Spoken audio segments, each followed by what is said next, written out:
Aloha de la Floride.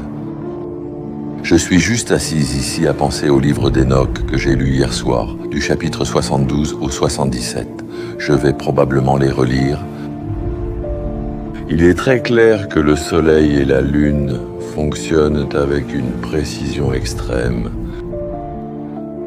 La cosmologie géocentrique est vraie, l'hypothèse héliocentrique est fausse ou c'est un mensonge. Les gens qui veulent défendre le globe, le mieux qu'ils puissent faire est un argument faible basé sur une fausse hypothèse. Un argument faible basé sur un mensonge. Il n'y a pas de courbure, il n'y a pas de mouvement, il n'y a pas d'espace. Le Soleil et la Lune ont à peu près la même taille et altitude, se déplaçant au-dessus de nous avec une précision extrême. Le livre d'Enoch dit même qu'il y a un ange qui applique essentiellement les lois des luminaires. C'est une pensée intéressante. Les lois des luminaires. Nous ne sommes pas le résultat d'une explosion accidentelle du Big Bang de rien qui a créé tout. Chaque insecte, chaque oiseau, chaque poisson, chaque espèce, tous d'un même ancêtre commun. C'est ridicule, c'est de la folie, c'est délirant. Penser que rien n'a explosé et créé tout ce que nous voyons. Toute la vie, la beauté, les fleurs, les 4 saisons, le dôme, le rakia. Ce système dans lequel nous vivons crie au dessein intelligent.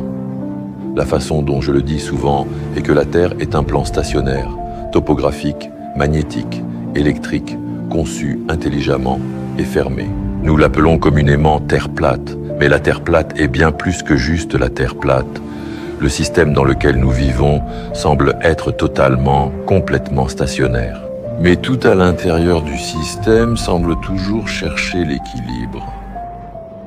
Donc c'est en flux constant, en mouvement, mais ces mouvements sont cycliques.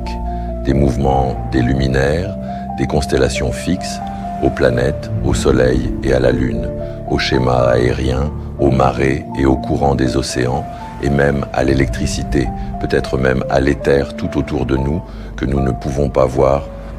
Alors, commencez simplement à penser davantage à notre réalité observable et objective.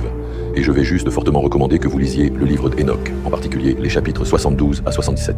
Des chapitres très courts et doux. Mais voyez, si vous ne retirez pas la même chose que moi, que le Soleil et la Lune fonctionnent avec une précision extrême. Ils ne sont pas le résultat d'une explosion qui fonctionne avec une précision absolue. La perfection, même vous pourriez l'appeler. Donc c'est tout pour aujourd'hui. Allez voir notre documentaire, Le Royaume mécanique, basé sur le mécanisme denticitaire et les cycles parfaits et répétitifs de tous les luminaires au-dessus de notre Terre plate, stationnaire et aplatie. Salut, ici Eric Dubay, pour vous dire que je serai très bientôt dans la place, chez TPR, Terre plane et révélation. Participez à l'événement à venir. Dubay répond à TPR.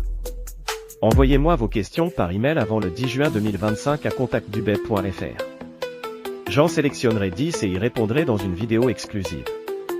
En bonus, chacun des 10 participants sélectionnés recevra un exemplaire dédicacé de mon livre, Le syndrome de Stockholm spirituel, qui sortira en France fin juin 2025. Merci beaucoup pour votre participation et votre soutien indéfectible. À bientôt sur TPR, Terre plane et révélation. Tu payes dans la place car il est chez TPR. Tu payes dans la place pour nous parler de la terre.